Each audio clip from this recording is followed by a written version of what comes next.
గఫూర్ గారు మీరేమంటారు? ఈ ఎస్ఐఆర్ పేరు మీద ఇప్పుడు జరుగుతున్నటువంటి చాలా అవకతవకలు జరుగుతున్నాయి. దాదాపు ఏపీలో కూడా కొన్ని లక్షల ఓట్లు ఇప్పటికే తీసేశారు.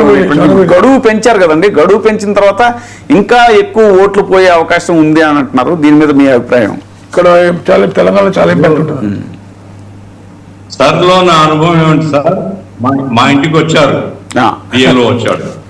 బిఏలో రాకముందే ఒక ఫామ్ పంపించాడు. ఆ ఫామ్ నేను చూశాను.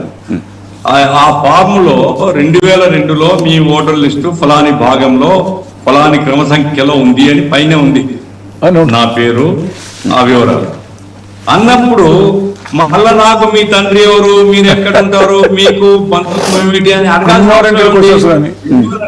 చేశారు కదా. 2002 సార్లు నా పేరు ఉందని వాళ్ళే చెప్తున్నారు. వాళ్ళే చెప్పిన తర్వాత మళ్ళా నాకు ఎందుకు అడుగుతున్నారు ఇవి అంటే, ఇప్పుడు నేను నా తల్లిదండ్రులు, నా బంధుత్వాలు అవన్నీ నేను రుజువు చేసుకోవాలా. ఇది ఎట్లా కరెక్ట్?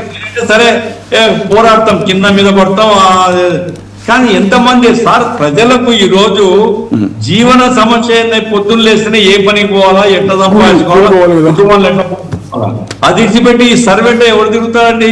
ఉంటే ఉండని లేవడం లేదు. వాడు ఎప్పుడు బాధపడతాడు? ఎలక్షన్లప్పుడు 500 1000 రూపాయలు వస్తాయంటే నాకు రాలేదు, దొంగనాడు నా పేరు తీసేస్తాను తిరుగుతాడు.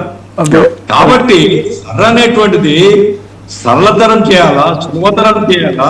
2002లో ఓటర్ లిస్ట్ తర్వాత మళ్ళా వివరాలైన అనవసరము. 2002 ఓటర్ లిస్ట్ లో ఉండే వాళ్ళ బంధువుల్ని మీరు ఆటోమేటిక్ గా యాక్సెప్ట్ చేయాలా, బికాస్ 2002 సర్లో మీరు ఆమోదించారు. కాబట్టి అట్లా కాకుండా ఇవి చేయడంలో ఓటర్ లిస్టు ప్రక్షాళన కాదు సార్, ఓటర్ల ప్రక్షాళన. తమకు అనుకూలంగా లేని సామాజిక తరగతులు, తమకు అనుకూలంగా లేనటువంటి చోట్లంతా ఓటర్లను ప్రక్షాళన చేసి తొలగించాలనే కార్యక్రమం తప్ప ఇంకోటి కాదు. ఇది దుర్మార్గం. ఈ రకమైనటువంటి కుతంత్రం ఎవరు చేసినప్పటికీ ప్రజలు మాత్రం బుద్ధి చెప్తారని నేను అనుకుంటాను. సర్ ప్రక్రియ మాత్రం చాలా హెడేక్ గా ఉందండి. చాలా డేట్ ఆఫ్ బర్త్ కోసం తిరుగుతున్నారు. ఇప్పుడు డేట్ ఆఫ్ బర్త్ చాలా ప్రూఫ్ కాదు, ఈవెన్ పాస్పోర్ట్ కూడా ప్రూఫ్ కాదు అంటాం. ఆధార్ కార్డు కూడా రిఫ్యూజ్ చేస్తున్నారు. అదే కాబట్టి సర్ ప్రక్రియ చాలా అన్యాయంగా ఉంది. ఇప్పుడు రెండవది సనాతన ధర్మము, తర్వాత ఈ ప్రకృతి పర్యావరణం అన్నారు కదా. నేను మన మా డిప్యూటీ చీఫ్ మినిస్టర్, మీరు హైదరాబాద్ నుండి కండక్ట్ చేస్తున్నారు కాబట్టి మా డిప్యూటీ చీఫ్ మినిస్టర్ అంటున్నాను నేను. ఆయన సనాతన ధర్మం పట్ల చాలా చాలా పెద్ద ఉపన్యాసాలు చెప్పినాడు. ఆయన ఎక్కడో కల్తీ జరిగితే లడ్డులో ఆయన పోయి ప్రక్షాళన చేసినాడు మొత్తం ఆ తిరుపతి దేవస్థానం అంతా. ఈడేమో మరి పంచదార సీతమ్మ దానం పంచదారం పోతుంటే, ఆ శివసేవ దేవాలయం పోతుంటే పట్టించుకోకపోతే, పర్యావరణం నష్టం జరుగుతుంటే పట్టించుకోకపోతే ఏం గౌరవిస్తాం మనం? మీకు ఒక సిన్సియారిటీ ఉండాలా. నేను ఆయన సిన్సియారిటీని నేను ఎప్పుడు మెచ్చుకుంటానంటే, అన్ని విషయాల్లో ఒకే పద్ధతిలో ఆయన వ్యవహారం ఉంటే ఎస్ ఆయన మాట మీద నిలబడతాను.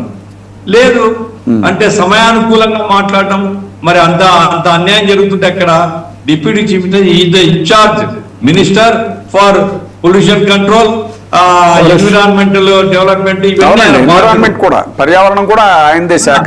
అటవీ. కాబట్టి ఆయన జోక్యం చేస్తున్నారు కోర్టుల ద్వారా. ఇప్పుడు ఈ మహిళల మీద జరుగుతున్న దాడుల నేపథ్యంలో కూడా ఆయన అసలు ఎక్కడ కూడా నోరు మాట్లాడలేదు అనేటువంటిది. ఎందుకంటే ఒకప్పుడు ఒక ఆధారం లేని మాట ఒకటి మాట్లాడారు ఆయన. 30,000 మంది మహిళలు మిస్ అయ్యారని. అది ఆధారం లేని మాట అని ఎందుకు అనాల్సి వచ్చిందంటే, పార్లమెంట్ సాక్షిగానే ఆ డీటెయిల్స్ అన్ని బయట పెట్టడం జరిగింది కేంద్ర హోంశాఖ. సో అలాంటి నేపథ్యంలో ఇప్పుడు ప్రత్యక్షంగానే దాడులు జరుగుతూ మహిళల మీద వాళ్ళ మాన ప్రాణాలు భద్రత లేని పరిస్థితుల్లో ఆయన అసలు ఎన్నికల ముందు చెప్పినటువంటి మాటలు ఇవన్నీ కూడా ఇప్పుడు అనారోగ్యము, భుజం నొప్పి ఉందంటున్నారు. భుజం నొప్పి ఉండండి, నేనేమి ఆయన భుజం నొప్పి ఉన్నా ఆయన బయటికి తిరగాలని నేను చెప్పండి. నేను చెప్పేది ఏమిటంటే, ఒక ప్రెస్ నోట్ రిలీజ్ చేయడానికి, అధికారులతో టీం పంపేయడానికి ఏమంటే ఇబ్బంది? అవి కూడా చేయకపోతే ఎట్లా నమ్మాలా? కాబట్టి తక్షణం ఆయన స్పందించాలని నేను కోరుతున్నాను. సార్ మరొక ఇంపార్టెంట్ అంశం ఏంటంటే, ఏపీలో 20 లక్షల ఉద్యోగాలు కల్పిస్తామని చెప్పేసి ఎన్నికల ముందు చంద్రబాబు నాయుడు గారు హామీ ఇవ్వడం జరిగింది. అయితే ఇప్పుడు తాజాగా చాలా వరకు కల్పించేసాం, ఇంచుమించు 10 లక్షల ఉద్యోగాల వరకు కల్పించేసాం అని చెప్పేసి ఎక్కడ పడితే అక్కడ మాట్లాడుతున్నారు ఆయన. సరే సూపర్ 6 కూడా సూపర్ హిట్ అంటున్నారు, దాంట్లో ఎన్ని ఇచ్చారు ఏంటి అనేటువంటిది క్షేత్రస్థాయిలో ఉండే మీలాంటి వాళ్ళకి తెలుసు. దాని మీద కూడా అనేక గణాంకాలు వస్తున్నాయి. ముఖ్యంగా 20 లక్షల ఉద్యోగాలు అని అంటే ఆంధ్రప్రదేశ్లో 13,500 గ్రామ పంచాయతీలు ఉంటే ఒక్కొక్క గ్రామానికి సగటున 150 మంది కొత్తగా ఉద్యోగాల్లో చేరుండాలి.